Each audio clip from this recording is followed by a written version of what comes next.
Biz barыбыз эле лотериядан миллиондогон акчаларды утуп алгыбыз келет. Себеби бир убакта байып бардык көйгөйлөрүм чечилмек деп ойлойбуз.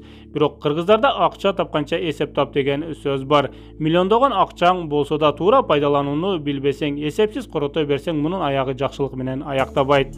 Ассаламу алейкум достор, сиздер менен ар дайым Кудай Бек Шамиров. Бүгүнкү чыгарылышта лотериядан миллиондогон акчаларды утуп алып, жашоосуну өзгөртүүнүн ордуна кайрадан карызга батып, лотериядан акча утуп алгандыгына өкүнгөн адамдар тууралуу кеп кылабыз. Кеттик анда эмесе. Майк Керол 2002 жылга чейин бул инсан жөнөкөй жумушта иштеп келген, бирок Майк Керолдун жашоосу 2002 жылы толугу менен өзгөрүлгөн. Себеби лотериядан 9 миллион 736 миң фунт стерлинг утуп алган. Бул акча биздин сомго бүгүнкү курс менен 1 миллиард 113 миллион сом акча болот. Албетте мындай чоң суммадагы акча менен өмүр бою иштебей койсо да болот. Майк Керолда иштебей коюуну туура көргөн, бирок бул инсандын эң башкы көйгөйү акчаны үнөмдөбөгөндүгү болгон. 13 миллион доллардан ашуун акча менен Майк түнү күнү үйүндө майрамдарды өткөргөн. Түгөнбөгөн акчасына кымбат баалуу үйлөрдү, автоунааларды, алтындарды сатып алып жашоо образын толугу менен өзгөрткөн. Утуп алган миллиондорун бир да үнөмдөгөн эмес, себеби акчам эч качан түгөнбөйт деп ойлогон. Бирок акча тапканча эсеп тап деген сөз бар. Майк Керолдун миллиондору 5 жылга гана жеткен. Эми элестетиңиздер, бир күндө Майк 600 миң сом акча короткон. Бир айда болсо 20 миллион сомдон ашуун акчаларды короткон. Жыйынтыгында акчасыны 5 жылда түгөтүп койгон. Эгерде айына биздин кыргыз сомго 1 миллиондон акча коротсо да, бул акча 100 жылга жетмек. Бирок Майк Керол 20 миллион акчаны бир айда жок кылган. Майк Керол 1983 жылы туулган, 13 жашында уурулук кылгандыгы үчүн камалып да чыккан. Жөнөкөй үй бүлөдө жашагандыгы үчүн ар дайым акча жетишпей келген. 19 жашында таштанды ташып жумуш кылып жүрүп, Британияда 2002 жылы ойнотулган лотерияда эң башкы белекти утуп алган.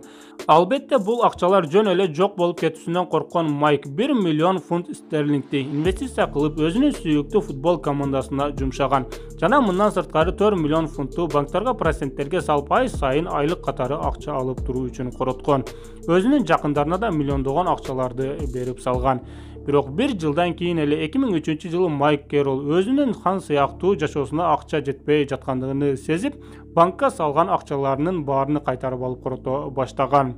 1 миллионго жакын фунт акчасыны эле наркотиктерге короткондугун Майк Керол өзү айткан. Бул биздин сомго 114 миллион болот. Ичкиликке берилип, нашаларга көз каранды болуп калган Майк Керолдун акчасы 2007 жылы түгөнгөн, а 2010 жылы кайрадан эски таштанды ташыган жумушуна орношкон. Достор, бул инсан тууралуу сиздин оюңуз кандай? Комментарийге жазып калтырыңыздар. Билли Боба америкалык магазиндерде сатуучу болуп иштеп келген жөнөкөй инсан. 1997 жылы Билли Боба лотериядан 31 миллион доллар утуп алган. Ар дайым үй бүлөсүнү ойлоп, өзүнүн 3 баласыны багуу үчүн өмүр бою мээнет кылып, ар кандай жумуштарда иштеп келген Билли бир заматта миллионер болуп кеткен. Албетте ал биринчи болуп өзүнүн үй бүлөсүнө маани берип, үй сатып алышып, балдарына жана өзүнүн аялына жаңы унааларды белек кылып, керемет жашоодо жашаган. Мындан сырткары жакындарын да унуткан эмес, жакын бир туугандарына да үй сатып алып берип, бардык акчалай маселелерин чечип берген. Бул менен эле токтолбой кайрымдуулукка да акчаларını жумшаган, чиркөөлөргө да акчалай жардамдарды көргөзгөн. Бирок 31 миллион доллар бул өтө чоң суммадагы акча. Биздин сомго 2 миллиард 604 миллион сом болот.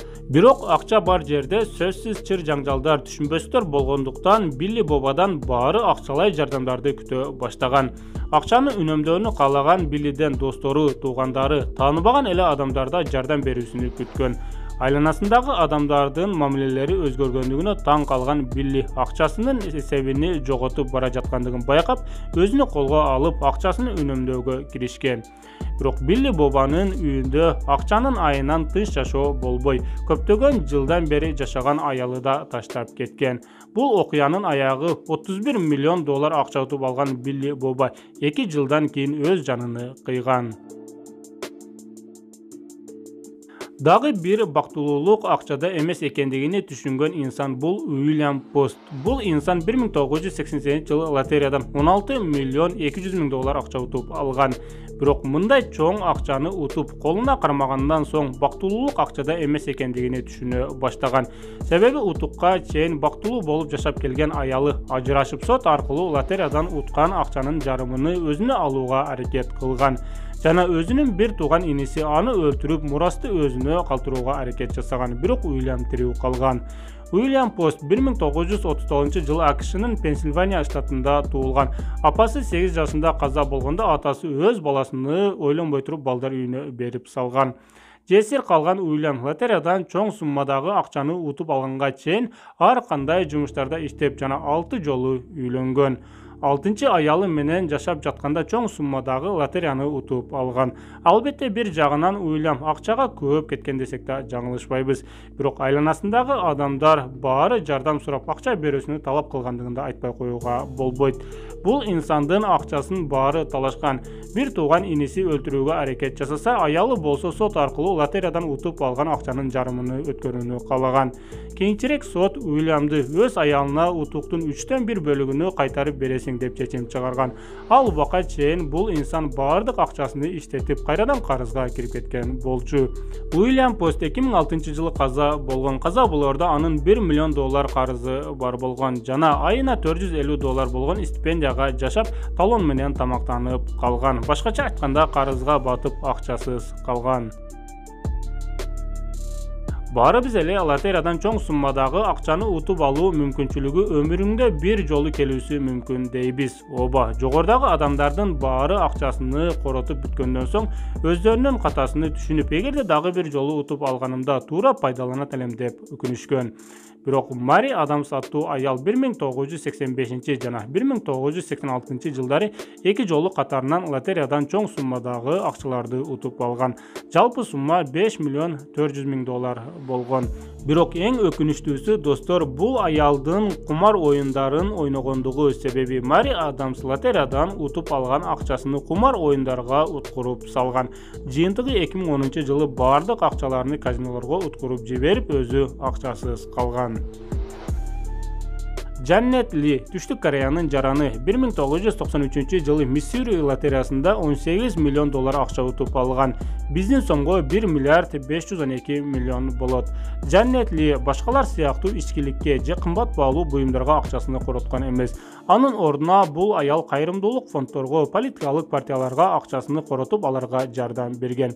Бир эле Вашингтон университетине $1 миллион $300,000 акча берген жана ал университет Джанет Линин атына китепканада ачышкан. 1998 жылы Америкадагы жүргөн баардык кореялык мигранттарга жардам берүү фонд ачып, акчасыны ушундай жардам берүү жолдоруна гана иштетип жок кылган.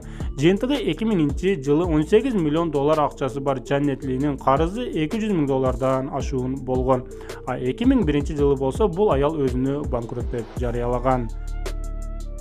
Достор, акча тапканча эсеп тап деген сөз бул эң туура. Эгерде эсебиң жок болсо, миллиондогон акчаң болсо да туура пайдалана албайсың. Муну жогорудагы лотериядан миллиондогон акчаларды утуп алган инсандар далилдеп турат.